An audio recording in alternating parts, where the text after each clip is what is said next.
Bom dia, queridos alunos. Hoje a gente vai dar sequência no estudo da nossa matéria Fundamentos de História do Direito.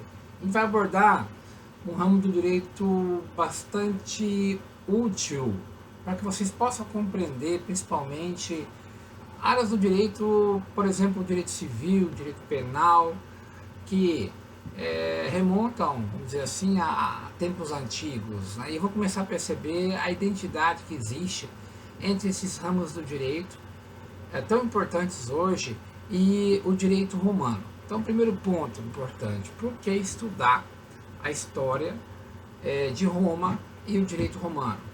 Porque, sem sombra de dúvida, o sistema jurídico ocidental ele tem uma grande influência do modelo jurídico romano, que vem lá desde a antiguidade.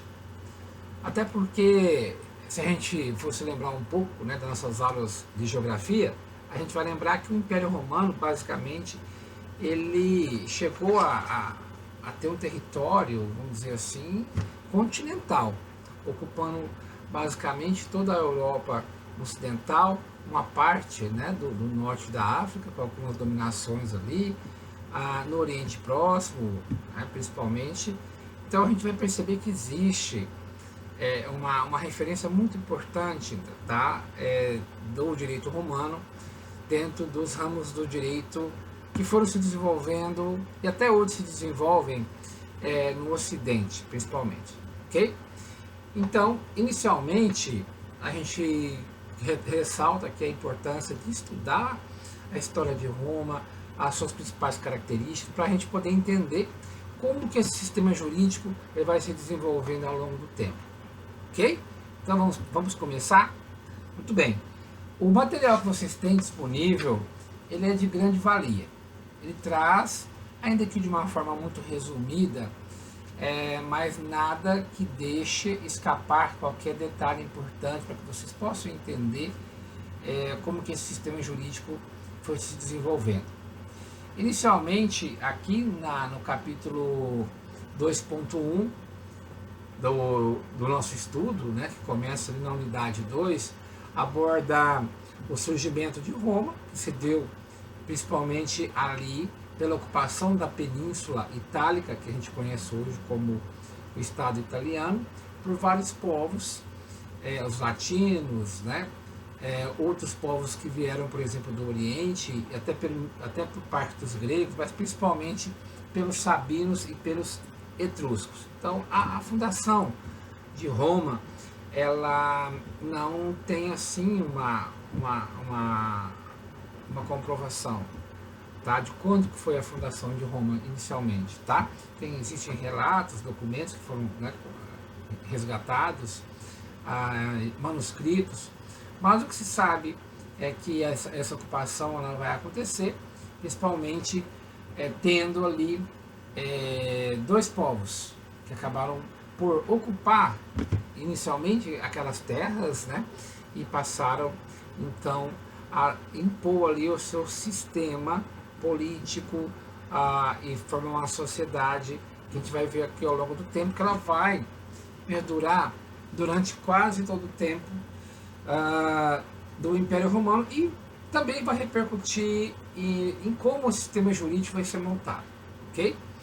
Então, a gente vai encontrar aqui, dentro do sistema social romano antigo, principalmente, né, três classes sociais muito bem definidas.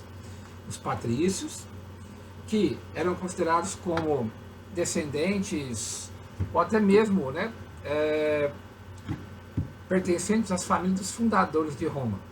A eles era dado o direito de propriedade, eles eram grandes proprietários de terra, de extensões de terra naquela região, e eles também tinham ali uma proteção militar, tinham deveres, principalmente, né, de ter ali toda uma defesa do território, mas por consequência cabia a eles também uma concentração de riqueza muito grande.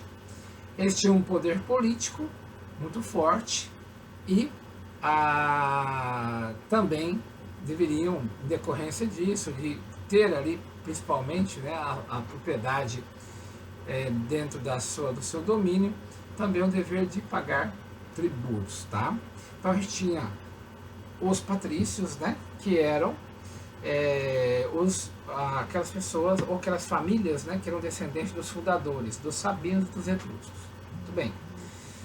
A gente tinha os clientes, na verdade, que prestavam serviço para os patrícios, que eram compostos de escravos alforriados, estrangeiros e pessoas que, de uma certa forma, eram trazidas pelos patrícios ou eram incorporadas, vamos dizer assim, dentro do grupo, né, familiar dos patrícios, mas que não tinham os mesmos direitos que eles. Então, eram os clientes. E temos os plebeus, que eram aquelas pessoas comuns, que não tinham determinada origem, mas que viviam naquele território e a eles não era dado nenhum direito. Muito bem. Então, dentro dessas três, vamos dizer assim, classes, né, é que se desenvolveu toda a história da Roma Antiga e que vai repercutir principalmente no sistema jurídico que foi sendo desenvolvido naquele tempo. Agora vamos entender como que isso vai se desenvolvendo ao longo do tempo. Tá? O declínio, o fim, vamos dizer assim, do Império Romano, né, ele vai acontecer principalmente, né, com a queda do Império Romano Ocidental, tá certo? E nesse caso vai dar fim também a um marco, vamos dizer assim, histórico, né, da Idade Antiga. Então nós vamos ter dentro da história romana 4 fases: a fase da realeza, a república, do Alto Império, ou Principado e Baixo Império. Então, ao longo dessas 4 fases, né, que a gente chama assim da história romana, a gente vai ver aqui como que o sistema jurídico ele vai acontecendo, tá? Então, inicialmente, quando a gente pensa na realeza, a gente já pensa na pessoa de um príncipe, né, de um rei, de um governante, ok? Muito bem. Então, nesse contexto, essa primeira fase ela é caracterizada principalmente por uma concentração muito forte de poder na mão do governante, no caso do rei, e dos patrícios, tá? Já na realeza foi se organizado aí principalmente para comportar, né, um poder político também dentro da sociedade. Foi composto um conselho que a gente conhece hoje como o Senado, tá? E ele era composto por pessoas que tinham uma certa vivência, patrimônio também, lógico, né? Mas era composto essencialmente pelos patrícios, tá? Nessa primeira fase da realeza, o que a gente pode chamar a atenção para vocês? Falando aqui, principalmente da questão do direito, né? Nessa primeira fase da realeza, conforme o material vai passando para vocês aqui, a gente vai encontrar na realeza uma característica, né, de exclusão social dos plebeus. Tá? A própria organização, vamos dizer assim, social era muito desigual e os plebeus, que eram uma grande massa de pessoas, né, eles viviam sem nenhuma possibilidade de exercer direitos. Muito bem. Então a gente vai ver que nessa primeira fase da realeza, principalmente, né, a gente vai encontrar essa característica importante, que é a concentração do poder, principalmente nas mãos do rei e dos senadores, que eram compostos pelos patrícios. Muito bem. Nessa primeira fase, a gente vai perceber o seguinte: como que o direito acontecia na realeza, tá? Ele acontecia sob 2 formas. Primeiro, através dos costumes, tá? Então, o direito romano, ele, na sua base, ele começou como um direito consuetudinário, baseado em condutos, para depois ele passar a ser um direito escrito, né? Onde depois a gente vai ter uma necessidade de ter um processo formal de elaboração de normas, tá? Então prevaleceu o costume como uma fonte do direito muito importante, E também prevaleciam as leis, que nesse caso eram assim chamadas, né, aquelas manifestações escritas editadas pelo rei ou pelo Senado, tá? Mas toda manifestação dada pelo rei, ela tinha que passar pelo Senado. E como que era composto esse Senado? Justamente por pessoas, não é, de uma classe social mais alta, que eram os patrícios, e que eram nomeadas pelo rei ou pelo governante, tá? Então, não existia uma participação, por exemplo, popular maior, né, de outras camadas sociais, nem dos clientes, muito menos dos plebeus, tá? Vamos falar aqui agora da segunda fase já. Na segunda fase, o que vai acontecer na segunda fase? Vamos entender que essa classe social dos plebeus, ela cresce e começa a reivindicar direitos, gerar uma insatisfação. Por outro lado também, para dar uma maior legitimidade nas leis, o que os senadores faziam? Ainda aqueles que eram, né, patrícios somente, eles desciam, né, e iam buscar fazer uma consulta popular. E a partir daí, essas consultas populares, né, elas eram feitas em praça pública, reunindo a plebe. Então, o plebiscito, que a gente conhece hoje, que é uma consulta popular que se faz à população a respeito de uma matéria, a respeito de um assunto, ele remonta principalmente ao direito romano. Está na nossa Constituição. Fala que o plebiscito, né, é uma das formas de participação popular, em que o povo, a sociedade é consultada a respeito de uma matéria.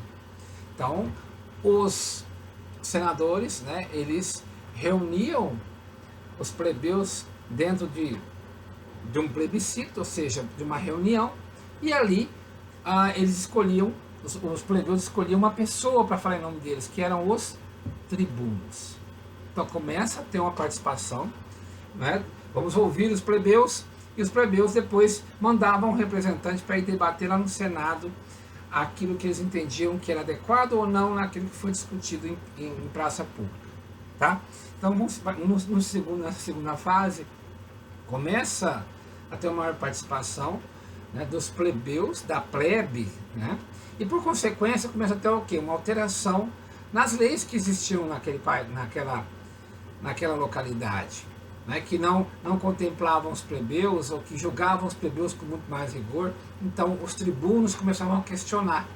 Eles eram chamados, por exemplo, a participar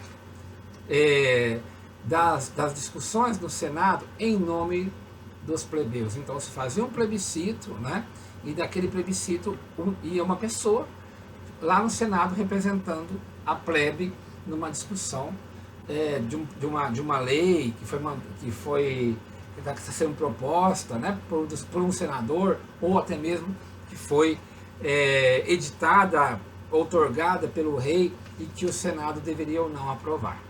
Então, o modelo de participação política, né, e até de formatação do que a gente vai conhecer hoje por leis, remonta inclusive lá, processo legislativo, né, remonta ao direito romano antigo, tá?